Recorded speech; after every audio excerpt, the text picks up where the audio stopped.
Welcome to the new session of rotational motion. आज के session में हम टॉर्क और एंगुलर मोमेंटम पर फोकस करेंगे और हम समझेंगे कि टॉर्क और एंगुलर मोमेंटम का जो बेसिक थ्योरीज है और न्यूमेरिकल्स में उन थ्योरीज को कैसे अप्लाई किया जाता है और कैसे हम फॉर्मूले को अ, देखेंगे, अप्लाई करेंगे और कैसे जब हम एक क्वेश्चन को रीड करेंगे तो फॉर्मूला एनालिसिस करेंगे, कैसे उसको अप्लाई करेंगे। तो क्विक चेक, इसे रिवीजन चेक कहते हैं, ये हमें लगातार करना चाहिए। तो चलिए आज की क्लास फिर हम लोग शुरू करते हैं। सबसे पहले तो देखिए work and power in rotational motion. एक रोटेशनल मोशन में हम वर्क और पावर को कैसे कैलकुलेट करते हैं। अब देखिए, हमने सपोज किया है total work W done by the torque during angular displacement from θ1 to θ2। अगर किसी बॉडी का रोटेशनल मोशन में एंगुलर डिस्प्लेसमेंट θ1 से θ2 होता है तो वर्क कैसे कैलकुलेट किया जाता है। तो ये फॉर्मूला आपको दिख रहा है, इंटीग्रेशन लोअर लिमिट है θ1, अपर लिमिट है θ2, tau d theta. Tau is the torque. अगर टॉर्क कांस्टेंट है तो हम सीधे सीधे इसको ये लिख सकते हैं, torque multiplied by angular displacement. तो इस फॉर्मूले का यूज हम तभी कर सकते हैं जब हमारा टॉर्क क्या हो, स्टूडेंट्स, कांस्टेंट हो। ठीक है, ये बात समझ में आ गई, इसको नोट कर लीजिए।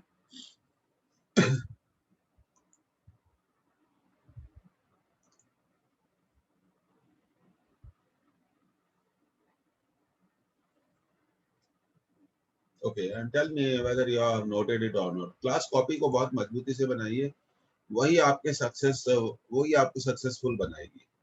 तो हमेशा याद रखिए, इंटीग्रेशन कब करा जाएगा। भाई इंटीग्रेशन कब करा जाएगा, जब टॉर्क वेरिएबल होता है।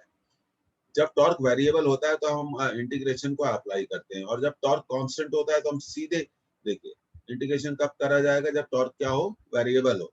और डायरेक्ट फॉर्मूला हम यूज करेंगे, torque work done equal to torque into angular displacement.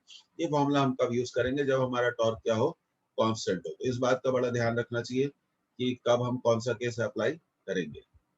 ठीक है, तो अब हम आगे बढ़ते हैं। Rotational kinetic energy. अब देखिए, जब एक रिजिड बॉडी एक किसी फिक्स एक्सिस के अबाउट रोटेट करती है, तो हम ये सपोज करते हैं कि this rigid body is made up of several number of point masses. ये मानते हैं कि वो रिजिड बॉडी बहुत सारे पॉइंट मासेस से मिलकर बनी, तो वो पॉइंट मासेस भी रोटेट करते हैं। तो रोटेशनल काइनेटिक एनर्जी को फाइंड आउट करने के लिए हमें क्या करना होगा, हमें सभी पॉइंट मासेस की काइनेटिक एनर्जी को निकालना पड़ेगा। ठीक है, और उन्हें ऐड कर देना पड़ेगा। इसलिए मैंने यहाँ लिखा है kinetic energy equal to sigma 1/2 mv square. अब कैसे करेंगे आगे, v को हम लिख सकते हैं r ओमेगा, ये हो जाएगा r square omega square. So 1/2 is out sigma. अच्छा, और v को, एक मिनट, यहाँ पे थोड़ा सा एक मिस्टेक है, थोड़ा उसको सुधारेंगे। यहाँ मास लिखना होगा हमें, हाफ इज गॉन आउट, तो ये हो गया mr square v equal to, ये देखिए इस तरह से हम इसको कैलकुलेट करेंगे। अब ओमेगा स्क्वायर को भी आउट लिया, ओमेगा स्क्वायर बाय 2, तो ये बचा सिग्मा एम आर स्क्वायर। आप जानते हैं कि सिग्मा एम आर स्क्वायर, कई बार इस फॉर्मूले को लिखिए और वर्कआउट करिए। तो काइनेटिक एनर्जी हो गई हाफ ओमेगा स्क्वायर आई। तो काइनेटिक एनर्जी ऑफ रोटेशन हम निकाल सकते हैं, बहुत सिंपल फॉर्मूला है, 1/2 I omega square, 1/2 I omega square. इस फॉर्मूले के को यूज करके हम काइनेटिक एनर्जी ऑफ रोटेशन निकाल सकते हैं। अब कई स्टूडेंट्स बोलते हैं सर रोटेशन हमें टफ लगता है। अब देखिए, मैं आपको एक बहुत बेसिक बात बताना चाहता हूँ। जब हमारी किसी चैप्टर की स्टडी कम होती है तो वो हमें टफ लगने लगता है। तो मेरा एडवाइस ये है कि क्लास कॉपी को रिवाइज करिए, ज्यादा से ज्यादा बार रिवाइज करिए। तो जब कोई टॉपिक टफ लगता है, जब कोई टॉपिक आपको इजी लगता है तो एक रिवीजन में काम बन जाता है। जब आपको मीडियम टफ लगता है तो 2 या 3 रिवीजन में काम बन जाता है। लेकिन जब आपको टॉपिक टॉपिक टफ लगता है, समझ में नहीं आता है क्वेश्चन को पढ़ के कि कैसे करें, तो मैं आपको एडवाइस कर रहा हूँ minimum 6 revisions of class copy आपको करने पड़ेंगे, आपको उसको टाइम देना पड़ेगा। आप जब उसको टाइम देंगे तभी बात बनेगी। तो ठीक है, आगे बढ़ते हैं। काइनेटिक एनर्जी ऑफ रोटेशन को हम ऐसे भी लिखते हैं, ई आर इक्वल टू, या ई लिख सकते हैं, हाफ आई ओमेगा स्क्वायर। अब work energy theorem in rotational motion, rotational motion में वर्क एनर्जी थ्योरम को कैसे अप्लाई किया जाता है? लीनियर मोशन में तो हमने वर्क एनर्जी थ्योरम पढ़ी थी, और वो थ्योरम कहती थी net work done equal to change in kinetic energy. तो लीनियर मोशन में जब हम बात करते हैं चेंज इन काइनेटिक एनर्जी, तो change in linear, change in translational kinetic energy. Translational kinetic energy का मतलब क्या है? Linear kinetic energy, kinetic energy due to linear motion. तो अब हमें वर्क एनर्जी थ्योरम को रोटेशनल मोशन में अप्लाई करना है। तो अप्लाई करने का तरीका तो बहुत सिंपल है, work done by the torque. एक स्टेटमेंट मैंने लिखा है, work done by the torque. Torque जितना भी वर्क डन करता है that is the change in kinetic energy of rotation. तो रोटेशनल काइनेटिक एनर्जी में जो चेंज होगा, जो रोटेशनल काइनेटिक एनर्जी में चेंज होगा, उस चेंज से हम क्या कैलकुलेट कर सकते हैं? वर्क डन को कैलकुलेट कर सकते हैं। लेकिन ये वर्क कौन करेगा? Work is done by the torque. हमेशा याद रखिए, रोटेशनल मोशन में work is done by the torque, translational linear motion में work is done by the force. ये डिफरेंस है। ये फॉर्मूला को कैसे यूज करना है, कहाँ यूज करना है, ये तो आपको समझ में आ गया होगा। जब भी work done by the torque हमें कैलकुलेट करना है तो हम एक सिंपल फॉर्मूले को यूज करके वर्क डन को कैलकुलेट कर सकते हैं। तो ये एक इंपॉर्टेंट पॉइंट है, आप इसे इंपॉर्टेंट मार्क करिए। आगे बढ़ते हैं। अब देखिए रोटेशनल पावर। अब रोटेशनल पावर को कैसे कैलकुलेट किया जाता है? जैसा कि आप जानते हैं कि पावर होती क्या है। पावर क्या होती है? Rate of doing work. तो सबसे पहले अगर हमें पावर को फाइंड आउट करना है, कैलकुलेट करना है, तो हमें वर्क निकालना पड़ेगा। तो देखिए, इसलिए मैंने लिखा है, ये नोट करते जाइए, डी डब्ल्यू equal to tau d theta. दिख रहा होगा आपको। अब दोनों साइड इक्वेशन में मैंने करा क्या है, इस इक्वेशन में मैंने एक बहुत सिंपल स्ट्रेटेजी यूज करी है। दोनों साइड मैंने इक्वेशन में dt से डिवाइड कर दिया। ये देखिए, तो सबसे पहला इक्वेशन क्या था? डी डब्ल्यू equal to torque into d theta. अब इक्वेशन के दोनों साइड मैंने किससे डिवाइड कर दिया? dt से डिवाइड कर दिया। तो डी डब्ल्यू बाई डी टी मिला मेरे को। क्या मिला? डी डब्ल्यू बाई डी टी। अब मैं कह सकता हूँ डी डब्ल्यू बाई डी टी क्या है? रेट ऑफ डूइंग वर्क है। क्या है? रेट ऑफ डूइंग वर्क है। और रेट ऑफ डूइंग वर्क को ही हम क्या बोलते हैं? रेट ऑफ डूइंग वर्क को ही हम क्या बोलते हैं? पावर बोलते हैं। ये बात हमें हमेशा याद रखनी चाहिए कि रेट ऑफ डूइंग वर्क क्या होता है? पावर होता है। तो पावर आ गई डी डब्ल्यू by d t equal to tau into d theta by d t. अब बात करते हैं d theta by d t के बारे में। तो भाई d theta by d t क्या है? Rate of change of angular displacement है ये। Rate of change of angular displacement है। तो rate of change of angular displacement क्या होता है बताइए? Omega, angular velocity. इसलिए इंस्टैन्टेनियस रोटेशनल पावर को मैं लिख सकता हूं torque into angular velocity. Torque into angular velocity, ऐसा मैं इसको लिख सकता हूं। तो अब बात समझ में आई है आपको? रोटेशनल मोशन में जब भी पावर आपको कैलकुलेट करनी है तो आप टॉर्क को एंगुलर वेलोसिटी से। देखिए, जब हम बात करते हैं इंस्टैन्टेनियस पावर की, मतलब एक पर्टिकुलर टाइम पर हम पावर को कैलकुलेट करने जा रहे हैं। उस पर्टिकुलर टाइम पे हमें देखना होगा कि उस पर्टिकुलर टाइम पर बॉडी का एंगुलर वेलोसिटी कितना है। उसको हम टॉर्क से मल्टीप्लाई कर देंगे तो हमें मिल जाएगा इंस्टैन्टेनियस पावर। अब देखिए, दूसरा जो सबसे इंपॉर्टेंट पॉइंट है, एक प्रोडक्ट के बारे में कहा गया है। देखिए, actually power is the dot product of torque and omega. Torque और ओमेगा का हमने क्या निकाल लेना है? डॉट प्रोडक्ट निकालना है। जैसे, और आप अच्छे से जानते हैं डॉट प्रोडक्ट कैसे निकाला जाता है, ए डॉट बी कैसे निकाला जाता है? A b cos theta. तो उसी तरह से हमें टॉर्क और एंगुलर वेलोसिटी का क्या निकाल लेना है? डॉट प्रोडक्ट निकाल लेना है। जैसे ही हम डॉट प्रोडक्ट निकालेंगे तो फिर हमारे को इंस्टेंटेनियस पावर और पावर इन रोटेशनल मोशन मिल जाएगा। आगे बढ़ते हैं। अब देखिए, बहुत इंपॉर्टेंट टॉपिक है। देखिए, मैं आपको सबसे पहले दो बातें बताना चाहता हूँ। एंगुलर मोमेंटम को या तो हम एल से बताते हैं in some books L is used और in some other books J is used। ये दोनों सिंबल इसके ठीक है। अब ये देखिए, आप एक पार्टिकल को कंसीडर करिए, ये आपको पार्टिकल दिख रहा है, it is moving with velocity v। और अब हम मान लेते हैं भाई इस पार्टिकल का मास तो हमें सपोज करना पड़ेगा, तो मान लेते हैं इस पार्टिकल का मास कितना है, m है, and is moving with velocity v। अब हमें इस पार्टिकल का एंगुलर मोमेंटम निकालना है। तो सबसे पहले देखिए line of action, line of motion क्या है, लाइन ऑफ मोशन ये रही, देखिए लाइन ऑफ मोशन, ये पार्टिकल की लाइन ऑफ मोशन है। हम कह सकते हैं कि particle is moving along this straight line. समझ में आया? ये particle straight line, line of motion कहलाएगी ये। तो लाइन ऑफ मोशन पर अगर हमें इस पार्टिकल का एंगुलर मोमेंटम अबाउट ओरिजिन निकालना है, तो हमें क्या करना पड़ेगा, ओरिजिन से इस पे परपेंडिकुलर ड्रॉ करना पड़ेगा। अब देखिए आगे बढ़ते हैं कि कैसे उसको किया जाता है। ये एंगल थीटा है, ये एंगल कितना हो गया, 90 डिग्री। तो ये परपेंडिकुलर डिस्टेंस मान लीजिए p है, तो इस परपेंडिकुलर डिस्टेंस को हम निकाल सकते हैं, sine theta equal to p upon r। तो p equal to r sine theta, p equal to r sine theta. इसलिए मैंने यहाँ पर बिल्कुल क्लियरली मेंशन किया है कि भाई पावर क्या होती है, r क्रॉस mv। एक्चुअली ये होता है mrv साइन थीटा। अब इसको आप अच्छे से नोट कर लीजिए और हमेशा याद रखिए एल या जे भी लिख सकते हैं, एम ऐसे लिखिए। और एंगुलर मोमेंटम को निकालने के लिए हम एक क्रॉस प्रोडक्ट को यूज करेंगे, आर क्रॉस वी। गलती से भी वी क्रॉस आर मत कर देना। और आर वी साइन थीटा जो होता है ना, देखो अब इसमें क्या है, अब यहाँ पे उल्टा चलो, ये जो आर वी साइन थीटा होता है, ये जो आर वी साइन थीटा होता है, इसको आप जानते हैं ए क्रॉस बी का मॉडुलस क्या होता है, ए बी साइन थीटा। तो आर बी साइन थीटा को मैं क्या लिख सकता हूँ, आर क्रॉस बी।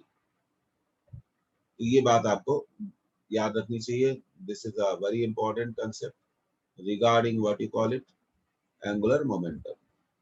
अब मैंने आपको समझा दिया, मुझे उम्मीद है कि आपको समझ में आ गया होगा कि लाइन ऑफ मोशन बहुत इंपॉर्टेंट है, लाइन ऑफ मोशन सबसे इंपॉर्टेंट है।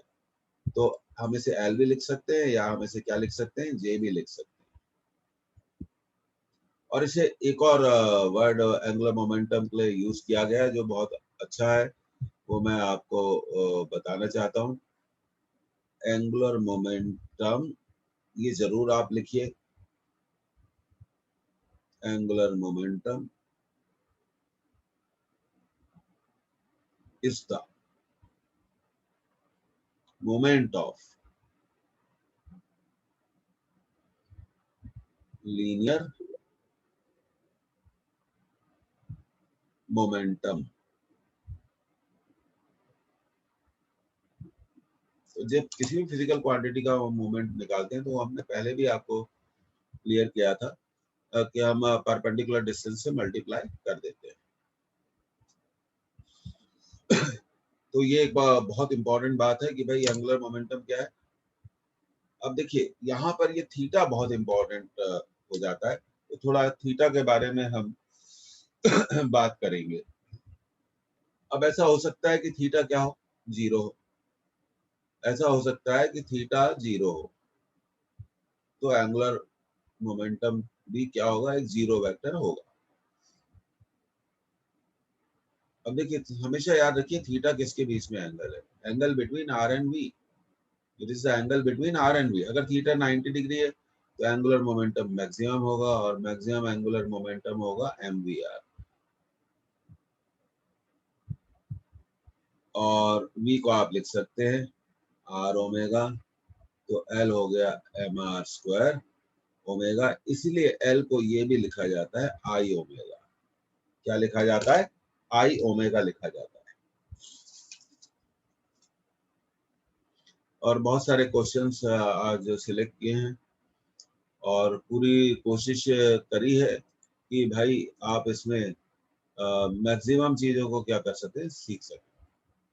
तो इस डायग्राम को आप याद रखिए, ये नोट करिए कॉपी में, इसे रिवाइज करना है कम से कम 2 या 3 बार। एंगुलर मोमेंटम को हम एमवीआर से भी बता सकते हैं, फॉर्मूला बिल्कुल याद होना चाहिए। L equal to I omega से भी बता सकते हैं।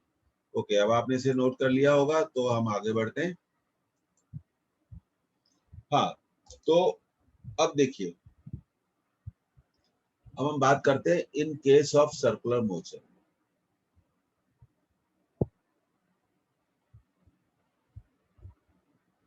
In case of circular motion, तो थोड़ा सर्कुलर मोशन को डिस्कस करेंगे।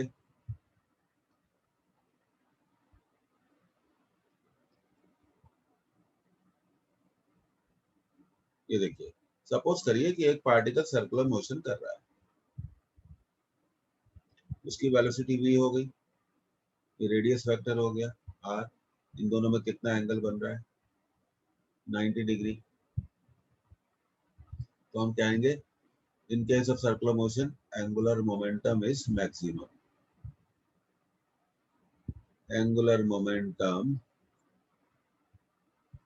Is maximum. तो सर्कुलर मोशन के केस में एंगुलर मोमेंटम क्या होगा, मैक्सिमम, एंड इक्वल टू कितना होना चाहिए ये, या तो जे बोल दो या एल बोल दो, इसे लिख दो M v are.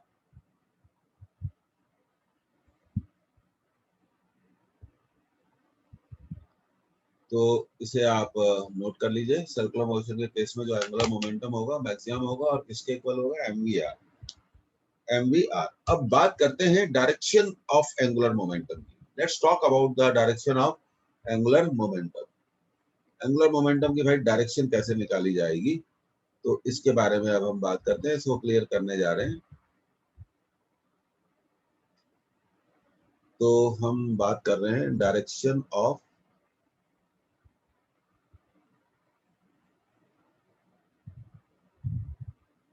Angular momentum.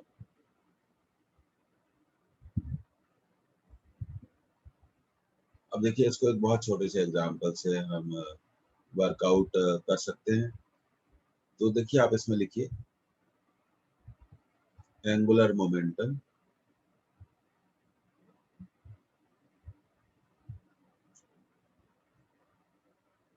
always acts along the axis of rotation. Axis of rotation.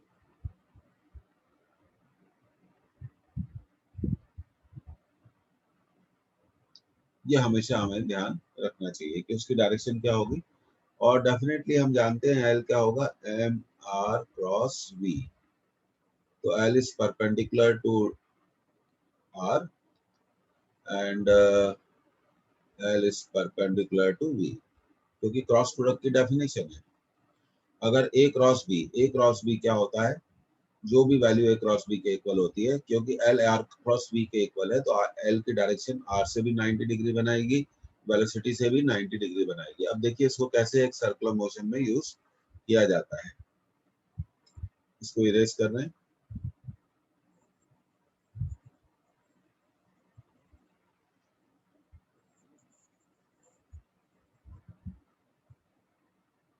Okay, अब आप देखिए इसको, ये मास है और ये हम इसकी वेलोसिटी ले लेते हैं v।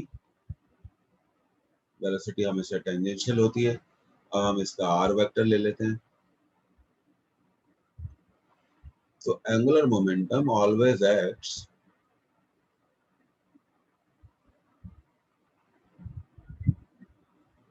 like this,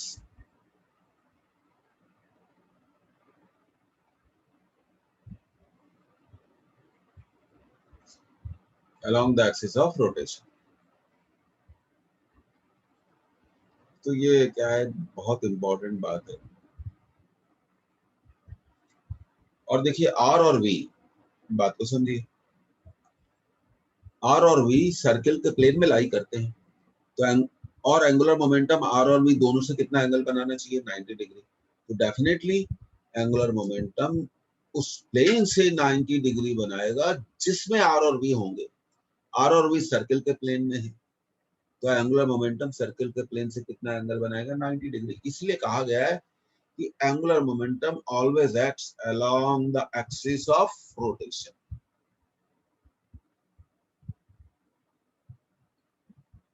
तो मैंने कोशिश करी है आपको इस पॉइंट को समझाने की।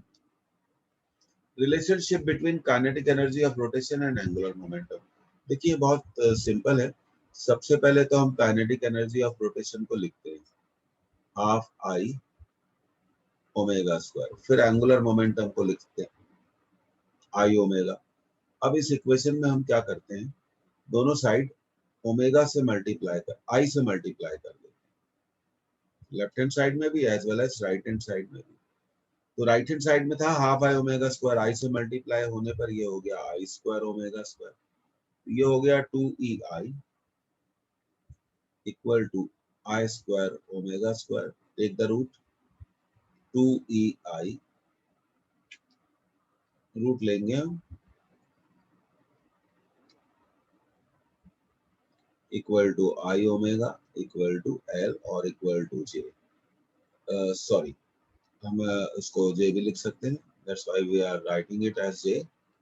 तो in other words we can say that L और J equal to 2 root E I. तो ये तो हो गई हमारी पहली रिलेशनशिप जो कि इम्पोर्टेंट है। एक इम्पोर्टेंट फॉर्मूला है और बहुत सारे ऑब्जेक्टिव्स को सॉल्व करने में हम इसे यूज करेंगे। अब एंगुलर मोमेंटम और काइनेटिक एनर्जी की के रिलेशन को हम ऐसे भी लिख सकते हैं, देखिए कैसे। अब देखिए आई ओमेगा को हम क्या लिख सकते हैं, एल। तो E equal to 1/2 I omega square, अब इसको ऐसा भी लिख सकते हैं 1/2 आई ओमेगा इंटू ओमेगा। तो E equal to 1/2 L omega. So this is another way of writing it down.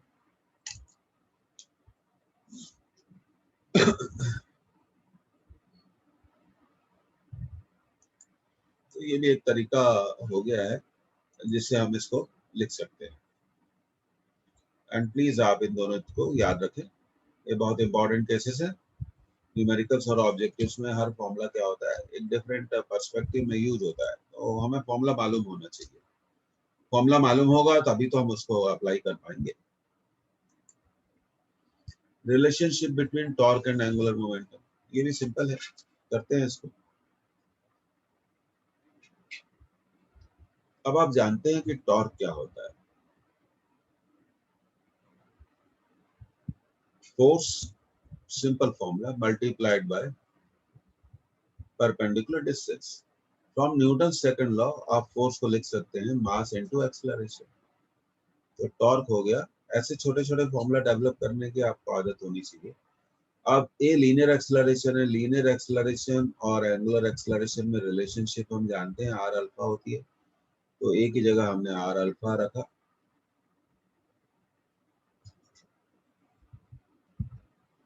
तो ये हो गया एम आर स्क्वायर अल्फा। अब एम आर स्क्वायर को आप मोमेंट ऑफ इनर्शिया लिख सकते हैं, torque equal to I alpha.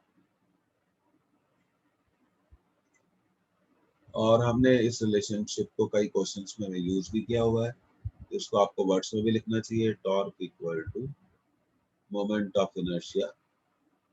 Moment of, हर फॉर्मूले को वर्ड में जरूर लिखिए, इससे क्या होता है वो लंबे टाइम तक मेमोरी में रहते हैं। Multiplied by angular acceleration.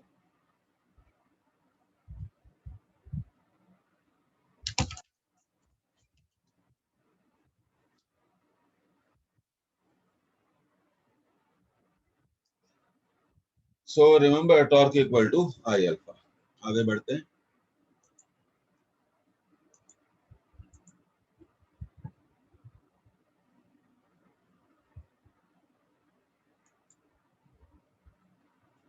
अब देखिए ये तो बहुत ज्यादा इंपॉर्टेंट टॉपिक है।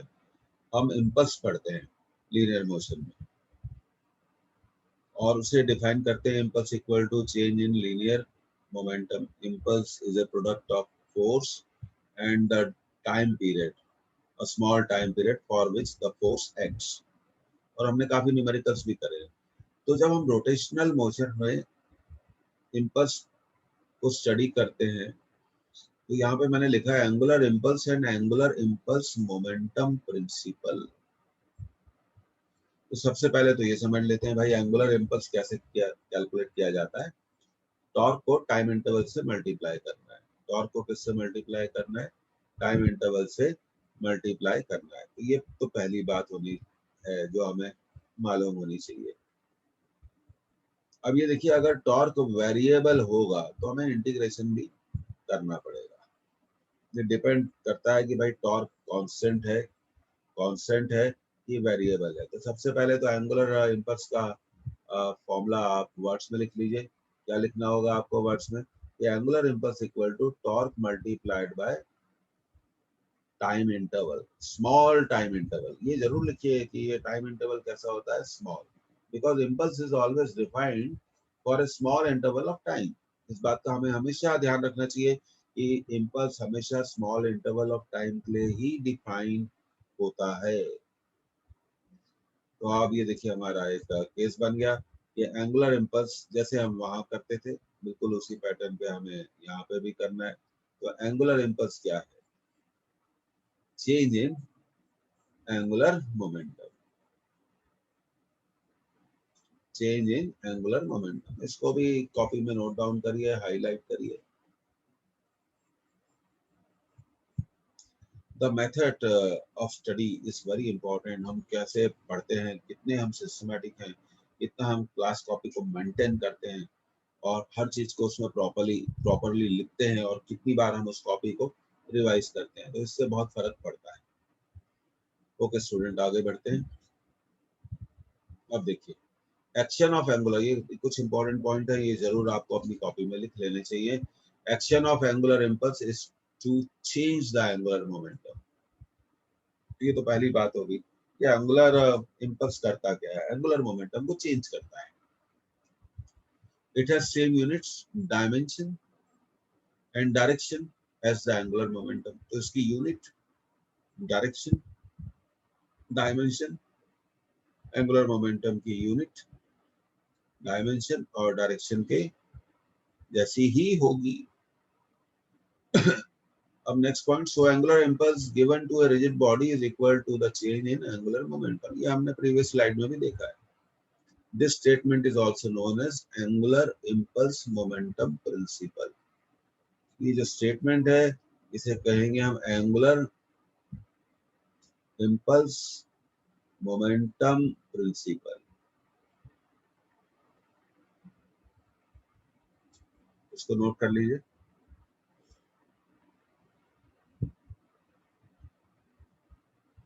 ओके आगे बढ़ते हैं स्टूडेंट। अब देखिए एंगुलर मोमेंटम को क्रॉस प्रोडक्ट की मदद से कैसे कैलकुलेट किया जाता है। मान लीजिए हम जानते हैं कि एंगुलर मोमेंटम क्या होता है, आर क्रॉस वी। हमने सपोज करा कि let r is x i plus y j plus z k. अब आर को नोटिफाई कर सकते हैं और वेलोसिटी के जैसा कि आप जानते हैं कितने कंपोनेंट्स होते हैं, तीन। एक होता है एक्स, एक होता है वाई, एक होता है जेड। तो वेलोसिटी को लिखा जा सकता है v x i plus v y j plus v z k. तो अब एंगुलर मोमेंटम कैलकुलेट करते हैं। चलिए r cross v, i j k x y Z v x v why we z. ये आपको सॉल्व करना पड़ेगा। देखिए याद मत रखिए, इसको सॉल्व करना सीखिए। Y Z V why we Z minus J. देखिए जे कौन सी रो में है? फर्स्ट रो में छोड़ दी। कौन से कॉलम में है? कॉलम सब समझते हैं ना आप। जे फर्स्ट रो में और सेकंड कॉलम में छोड़ दिया। फर्स्ट रो को छोड़ दिया, सेकंड कॉलम को छोड़ दिया, क्या बचा? X z v x v z. तो यही तरीका है, x z v x v z. फिर आएगा हमारा प्लस के है फर्स्ट रो में, थर्ड कॉलम में छोड़ दिया तो ये आएगा x y and third column छोड़ चुके हैं वी एक्स वी वाई। ये इन्हें डिटरमिनेंट्स बोलते हैं। अब जैसे ये डिटरमिनेंट है, मान लीजिए ए बी सी डी, इसको कैसे कैलकुलेट किया जाता है? A into D minus B into C. तो इस तरह से आप इस डिटरमिनेंट की हेल्प से एंगुलर मोमेंटम को कैलकुलेट कर सकते हैं। और ये हमने देखा है कि कुछ प्रीवियस ईयर पेपर्स में इस क्रॉस प्रोडक्ट पे पूछा गया है।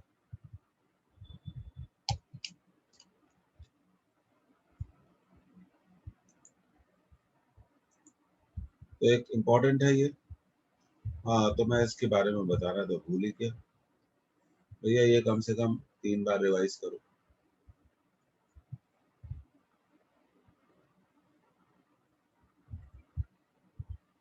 तो आपको जो भी सिचुएशन दी होगी उस सिचुएशन के हिसाब से आप इस डिटरमिनेंट की हेल्प से एंगुलर मोमेंटम को कैलकुलेट कर सकते हैं। अब देखिए क्वेश्चन ये आ गया। A particle of mass 0.01 kg having position vector 10 r equal to 10 I plus 6j meter is moving with a velocity v equal to 5 meter per second. Calculate its angular momentum about the origin. तो बड़ा simple है। अब देखिए angular momentum को हम calculate करते हैं। मास 0.01 r 10 I plus 6j cross 5I। अब देखिए सबसे पहले इसको ओपन करेंगे। 0.01 10 इंटू 5 50 आई क्रॉस आई, क्योंकि सिंपल है इसलिए डिटरमिनेंट की जरूरत नहीं पड़ रही हमें। 6 इंटू 5, अब ये सेकंड वाले टर्म को मल्टीप्लाई करेंगे 30 जे क्रॉस आई। अब आप जानते हैं कि आई क्रॉस आई क्या होगा? 0। और आई जे के, जे क्रॉस आई उल्टा जा रहा है, माइनस होगा। तो ये हो गया 0.01, ये तो टर्म 0 हो गया, और ये हो गया इंटू -30 के।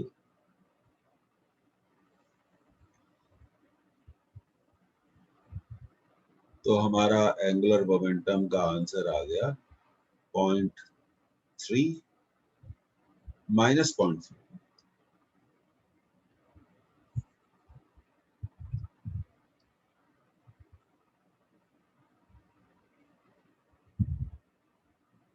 तो आप जानते हो माइनस के का मतलब, तो हम कह सकते हैं एंगुलर मोमेंटम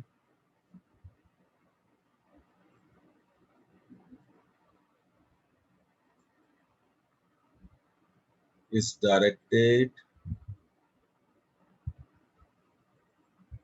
अलोंग, ये माइनस के क्या बताता है? Minus Z axis. तो कई बार एंगुलर मोमेंटम का क्वेश्चंस में डायरेक्शन भी पूछा जाता है।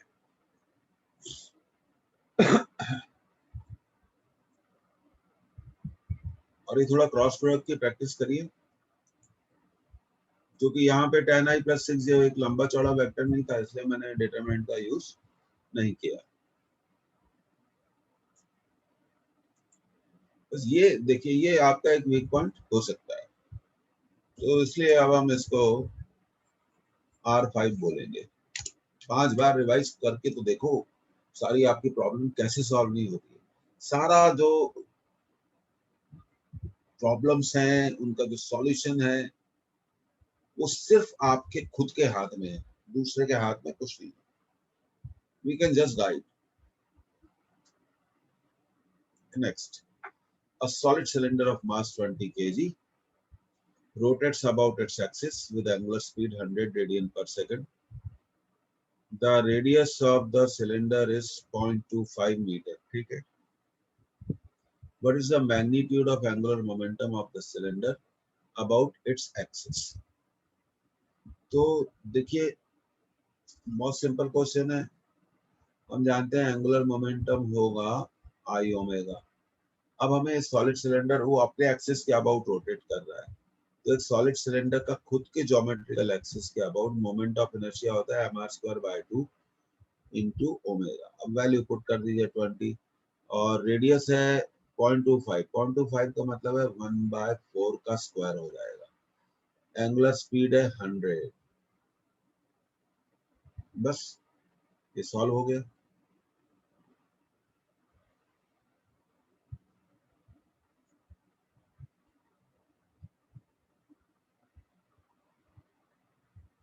वन 125 kg मीटर स्क्वायर पर सेकेंड। देखिए यूनिट बहुत सिंपल है, MVR से निकल जाएगी, M kg मीटर पर सेकेंड और R इज मीटर। यूनिट निकालना कोई बहुत बड़ी बात नहीं है। तो ये क्वेश्चन तो बड़ा सिंपल था। A simple use of equation L equal to I omega। Formula पे पकड़ होनी चाहिए। If you are not scoring in any test or in any examination, that means एक ही बात हो सकती है, कहीं गड़बड़ है और वो गड़बड़ आप ही को खुद पता करनी पड़ेगी और आप ही को सुधारना पड़ेगा। इसमें कोई भी आपकी मदद नहीं कर पाएगा। एक स्ट्रॉन्ग विल पावर, डिसिप्लिन, अच्छी कॉपी, रिवीजन और एक inner voice, yes I will score. अब देखिए ये तो बहुत ही अच्छा क्वेश्चन है, very good question that in my regular NEET repeaters batches and regular batches I used to solve this question always। ये देखिए एक रॉड है हॉरिजॉन्टल पोजीशन में और हम उसे हॉरिजॉन्टल पोजीशन से वर्टिकल पोजीशन में लेके आते हैं। तो देखिए सबसे पहले तो ये समझिए कि जब हम रॉड को हॉरिजॉन्टल पोजीशन से वर्टिकल पोजीशन में ला रहे हैं और उस पर मासेस भी स्टिक है, तो मास नीचे आ रहे हैं, तो मास का जो ग्रेविटेशनल पोटेंशियल एनर्जी है वो कम हो जाएगा, विल रिड्यूस। अब फिर कंजर्वेशन ऑफ एनर्जी तो ये कहता है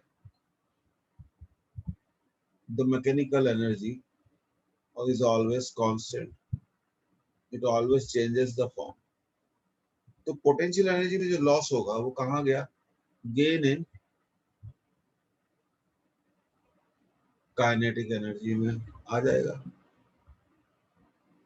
अब हमसे पूछा गया बी के बारे में, we are only asked about b. तो सबसे पहले बी को नोटिफाई करते हैं। ये रहा बी, ये तो ए है, ये बी है। तो बी पहले हॉरिजॉन्टल पोजीशन में था, तो ये हो गया कितना नीचे आया, 2L/3।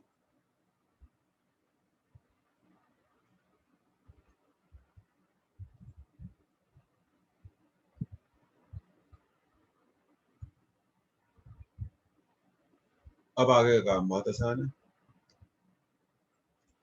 Loss in G dot gravitational, P dot potential, E dot energy of B equal to gain in kinetic energy of B।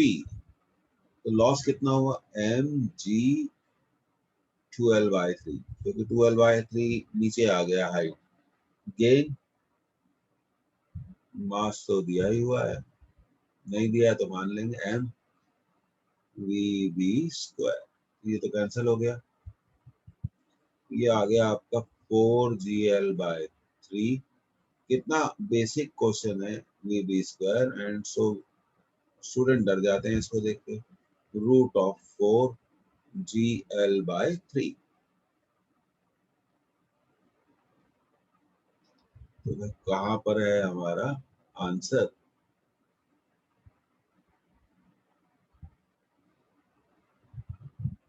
यहाँ कहीं कुछ गड़बड़ हो रही है। तो वी शुड हैव 3।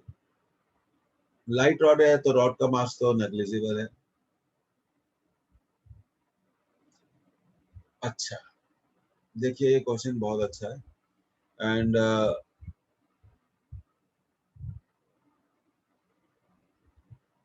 क्योंकि ये जो तीनों पार्टिकल्स है ABC, वो तीनों रॉड से कनेक्टेड हैं, they are moving with rod, तो तीनों की वेलोसिटी सेम होगी। ये हमने यहाँ पर बी के लिए नहीं, बी के लिए पूछा गया है, लेकिन ए बी और सी सभी की वेलोसिटी क्या होगी, सेम होगी, तो वी सॉल्व इट रॉन्ग। तो this I want to notify कि हम क्वेश्चन को बहुत आसानी से गलत भी कर सकते हैं। अब हमें ए के लिए भी कैलकुलेट करना पड़ेगा, तो ये जरा देख लेते हैं कि भाई ए का मामला क्या है। ए कितना नीचे आएगा, L/3, और ये कितना नीचे आ जाएगा आपका सी।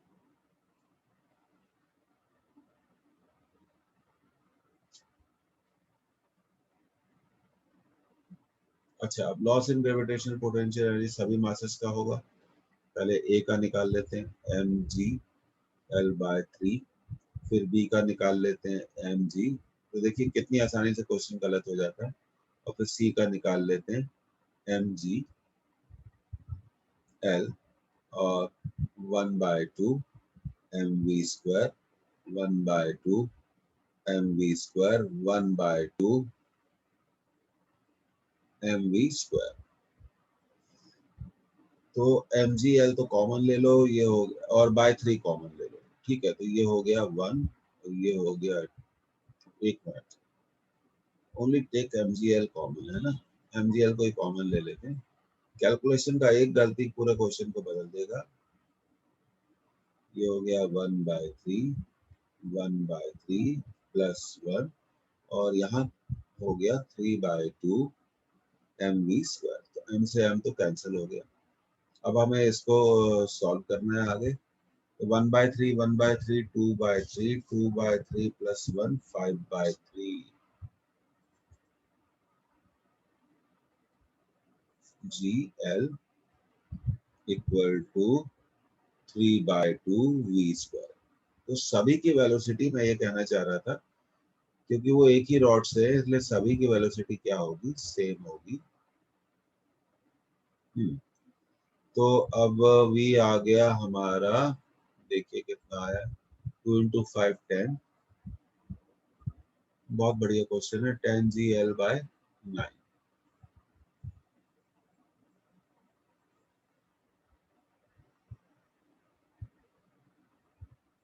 Again, we are not getting the answer of this question. Okay, we'll see later on. It should come 9. They are saying 7. पर मेथड यही है, आप इसे नोट कर लीजिए। जहां तक मैं सोचता हूँ हमने इसे सही किया है। आगे बढ़ते हैं। A flywheel in shape of ring है, of mass 0.2 kg and radius 10 centimeter, ठीक है। is rotating with 5 revolution per second, ये भी ठीक है। About an axis perpendicular to its plane। तो रिंग का उस एक्सिस के अबाउट मोमेंट ऑफ इनर्शिया क्या होता है जो उसके प्लेन पे परपेंडिकुलर होता है, याद होना चाहिए फॉर्मूला, mr² होता है।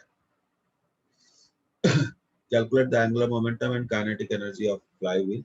तो भाई एंगुलर मोमेंटम होगा I ओमेगा mr²,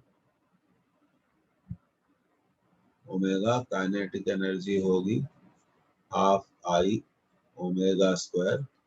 तो ये भी आप कैलकुलेट कर लीजिएगा, और I तो mr² है।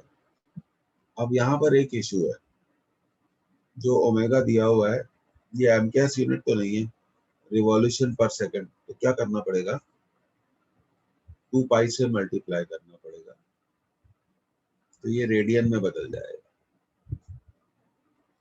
तो ओमेगा हो गया हमारा 10 पाई रेडियन पर सेकंड। आप इसको नोट कर लीजिए, आप खुद ही कैलकुलेट करिएगा इसको। तो दोनों वैल्यूज आप निकाल सकते हैं। और एक और बात ध्यान रखिए, रेडियस 10 सेंटीमीटर में दी गई है ना, तो सेंटीमीटर को हमें मीटर में कन्वर्ट करना है। बी केयरफुल, नहीं करेंगे तो हमारा आंसर रॉन्ग आ जाएगा। आगे बढ़ते हैं, बस थोड़ा यूनिट्स का ध्यान रखिए। सिंपल क्वेश्चन, ये सिर्फ इसलिए हमने स्लाइड पे रखा, इस क्लास में इसे इसलिए इंक्लूड किया कि हम एक बार फॉर्मूले को और लिख सकें। यस, मोस्ट इम्पोर्टेंट भाई, ये तो है R5।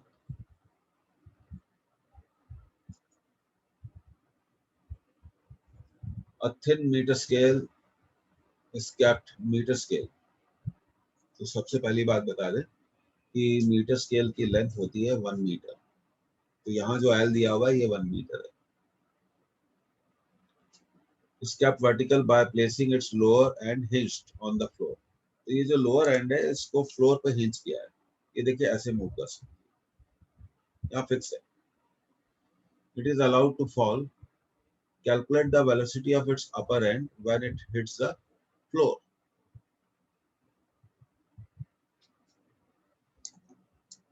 तो देखिए ये सिर्फ कंजर्वेशन ऑफ एनर्जी पर बेस्ड क्वेश्चन है। तो loss in gravitational potential energy कितना होगा? देखिए हम जानते हैं कि पूरा ये इसका सेंटर ऑफ मास हो गया, और जब इनिशियली रॉड वर्टिकल थी तो वो ग्राउंड से किस हाइट पर थी? L/2 हाइट पे थी। तो उसकी ग्रेविटेशनल पोटेंशियल एनर्जी कितनी होगी? mg/L/2। और जब वो स्ट्राइक करेगी तो वो किस में कन्वर्ट हो जाएगी? काइनेटिक एनर्जी में कन्वर्ट हो जाएगी। तो 2 से 2 कैंसिल, m से m कैंसिल, तो v² = v=√cl। ये तो वो वेलोसिटी हो गई जिससे वो ग्राउंड से टकराएगी, √cl। अब एंगुलर वेलोसिटी में पूछ सकते हैं, तो उसके लिए क्या करना है?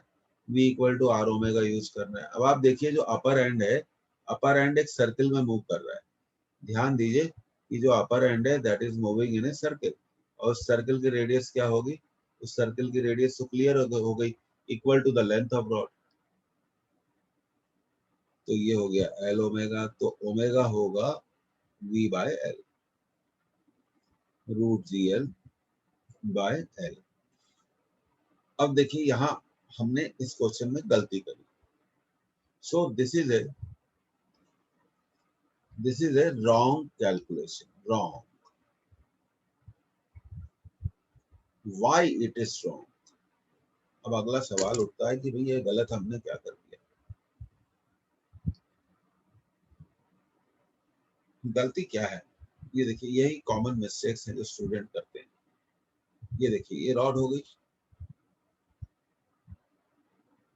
उसका लोअर एंड हिंज्ड है, फिक्स्ड है। ये रोड, तो जब रॉड मूव कर रही है तो रॉड रोटेशन परफॉर्म कर रही है। किस पॉइंट के अबाउट रोटेशन परफॉर्म कर रही है? अबाउट दिस पॉइंट जहां पर वो हिंज्ड है। तो यहाँ हमें काइनेटिक एनर्जी ऑफ रोटेशन को कंसीडर करना चाहिए। तो आपने भी ये लिखा होगा पूरा क्वेश्चन इसको गलत, और ये भी लिखिए कि ये क्या है, गलत हो गया। तो चलिए अब इसको सुधारते हैं। जहां तक ग्रेविटेशनल पोटेंशियल एनर्जी की बात थी वो तो बिल्कुल ठीक थी, बस इसको लिखना था ½I⍵²। अब रॉड का अपने एंड के अबाउट, क्योंकि वो अपने एंड के अबाउट, इस एंड के अबाउट रोटेट कर रही है। ये देखिए जो रॉड है ये अपने इस एंड के अबाउट रोटेट कर रही है, यहाँ पे वो हिंज्ड है। तो इस एंड के अबाउट, एक एंड के अबाउट उसका मोमेंट ऑफ इनर्शिया क्या होता है याद करो, mL²/3।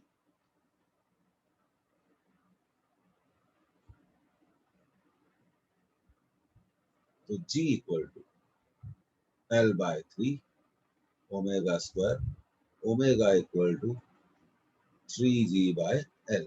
पर आप जानते हैं ओमेगा को हम लिख सकते हैं v/r, √3G/L।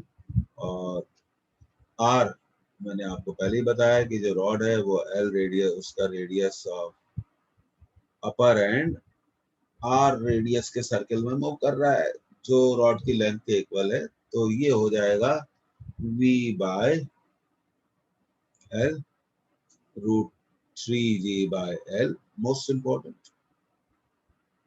v=3G/L into L, L upon √L। अब इसका न्यूमेरिकल भी आ सकता है कि लेंथ ऑफ रॉड दी जाती है, पर यहाँ पे तो देखो length of rod metre scale है, इसलिए लेंथ ऑफ रॉड कितनी होगी 1 मीटर।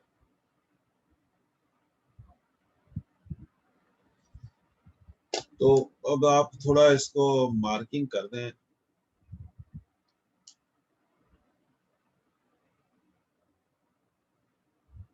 कम से कम 6 बार एक्सपेक्टेड है भाई इस तरह का क्वेश्चन।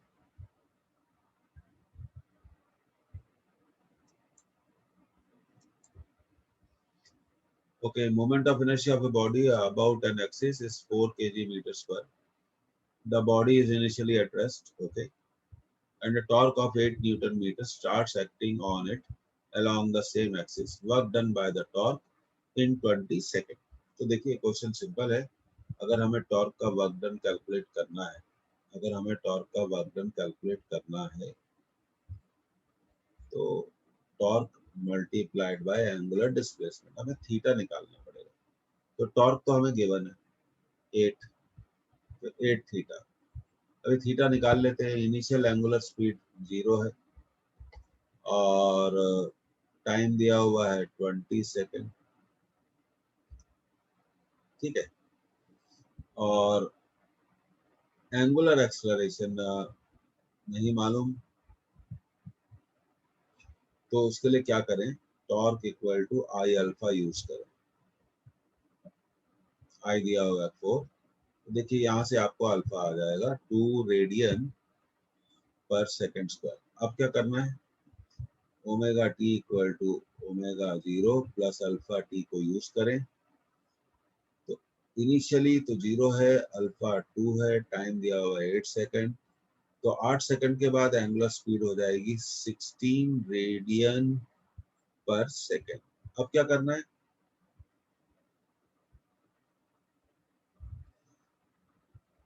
लेकिन हमें एंगुलर स्पीड क्यों निकाली, हमें एंगुलर स्पीड नहीं निकालनी चाहिए। चलिए हमने निकाल लिया, तो अब हम एंगुलर डिस्प्लेसमेंट निकाल लेंगे। देखिए मैं आपको थोड़ा डिफरेंट अप्रोच बता रहा हूँ। तो देखिए एंगुलर डिस्प्लेसमेंट कैसे, अब क्या करना है, ये देखिए एक मैंने आपको फॉर्मूला बताया था,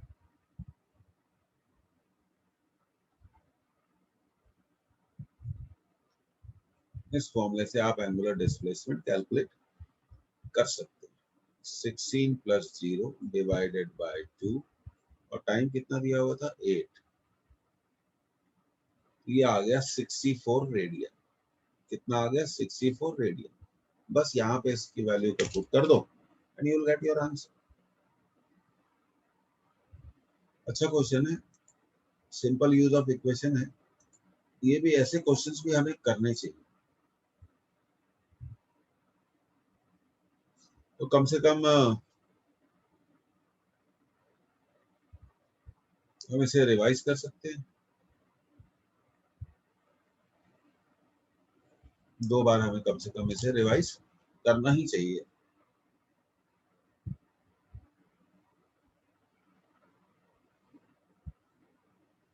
आगे बढ़ते हैं student.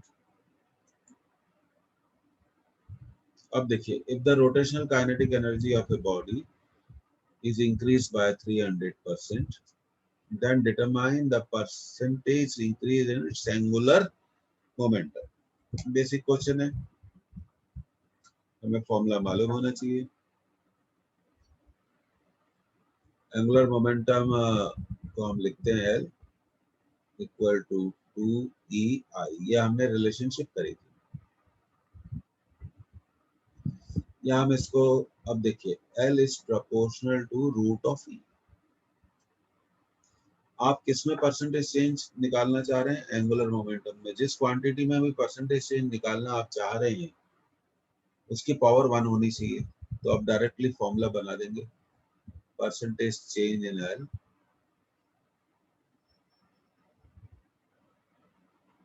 Root of E2 minus root of E1 upon root of E1 into 100। अब E1 को ले लो 100 और E2 हो गया 300 बढ़ा है, तो 100 प्लस 300 400। अब वैल्यू पुट कर देंगे 400 minus 100,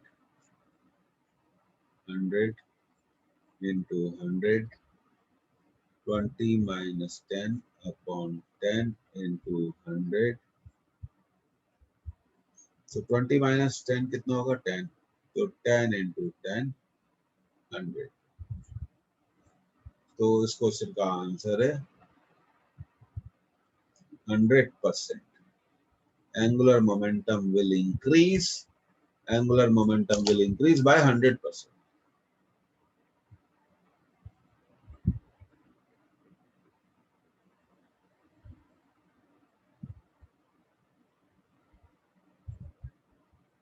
तो ये थोड़ा ध्यान रखिए, ऐसी चीजें हम कई बार कर चुके हैं, तो ये आपको सीखना चाहिए.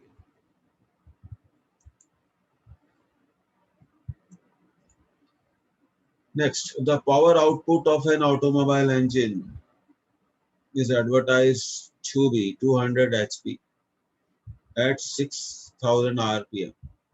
What is the corresponding torque? देखिए आरपीएम का मतलब है रिवॉल्यूशन पर मिनट. ये आपको ओमेगा दिया हुआ है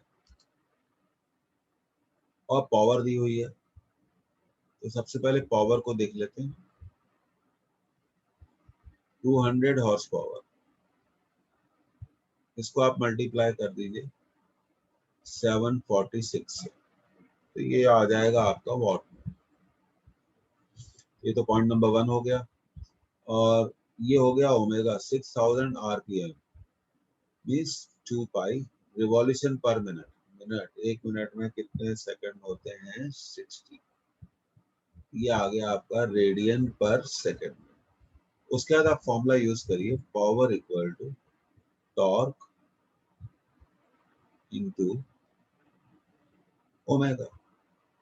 तो पावर भी दी हुई है, तो टॉर्क क्या होगा, पावर डिवाइडेड बाय ओमेगा. आप इसका यूज करिए, तो you will get your answer.